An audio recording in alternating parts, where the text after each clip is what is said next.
آپ سبھی ناظرین کو فاطمہ وائس چینل میں دل کی گہرائیوں سے خوش آمدید اور خلوص برا سلام۔ بسم اللہ الرحمن الرحیم۔ شروع اللہ کے نام سے جو بڑا مہربان اور نہایت رحم کرنے والا ہے۔ محترم ناظرین اکرام، عید کا دن خوشی اور مسرت کا ہوتا ہے، لیکن جیسے جیسے عید کے دن نزدیک آتے ہیں مردے کیوں روتے ہیں اور یہ دعا کرتے ہیں کہ کاش کبھی عید نہ آئے۔ ہم لوگ تو عید کی خوشی منا رہے ہوتے ہیں، لیکن مردے عید آنے کا غم مناتے ہیں۔ کچھ مردے ایسے ہیں جو عید کے آنے پر بہت دکھ میں آ جاتے ہیں، بہت بڑی مصیبت ان پر آنے والی ہوتی ہے، اس وجہ سے وہ لوگ بہت پریشان ہوتے ہیں۔ آپ صلی اللہ علیہ وآلہ وسلم نے ارشاد فرمایا کہ اگر کوئی شخص رمضان کے مہینے میں انتقال کرتا ہے تو اس کے اوپر عذاب نہیں ہوتا اور قبر میں اس سے سوال و جواب نہیں کیے جاتے، چاہے وہ کتنا ہی گناہگار کیوں نہ ہو۔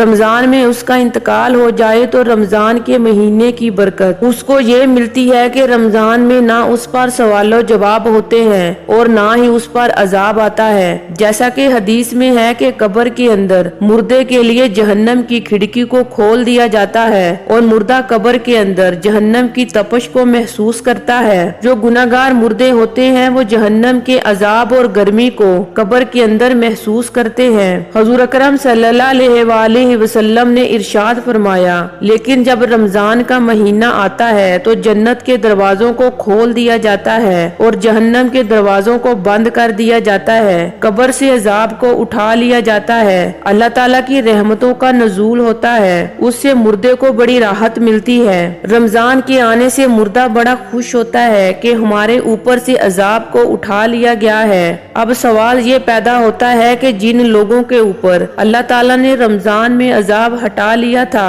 تو عید کے بعد ان پر عذاب مسلط ہوگا کہ نہیں؟ کچھ مردے تو ایسے ہوتے ہیں جن کے اوپر عذاب نافذ نہیں کیا جاتا، لیکن کچھ مردوں پر جیسے ہی رمضان کا مہینہ ختم ہوتا ہے فوراً ہی عذاب شروع ہو جاتا ہے، جیسے پورا سال وہ لوگ قبر میں سزا بھگت رہے تھے، پھر وہ دوبارہ عذاب میں گرفتار ہو جاتے ہیں۔ بعض علماء فرماتے ہیں کہ جب کوئی انسان رمضان کے مہینے میں انتقال کرتا ہے تو اس سے قبر میں سوال و جواب نہیں ہوتے، اور جب ایک مرتبہ اللہ تعالیٰ کسی پر سے عذاب اٹھا لے تو پھر دوبارہ ان پر عذاب نازل نہیں کرتا، بشرطے اس کے لیے کوئی مغفرت کی دعا کر رہا ہو۔ ہر مردے کو اس کے اعمال کے مطابق سزا دی جاتی ہے۔ اگر کوئی بہت زیادہ گناہگار ہے، مثلاً کوئی ایسا بندہ جس کا اسلام سے کوئی تعلق نہیں ہے، جو اسلام کو جانتے ہوئے بھی اسلام کو مانتا نہیں تھا اور کفر و شرک میں مبتلا ہو گیا تھا، تو اس پر رمضان کے بعد بھی عذاب جاری رہے گا۔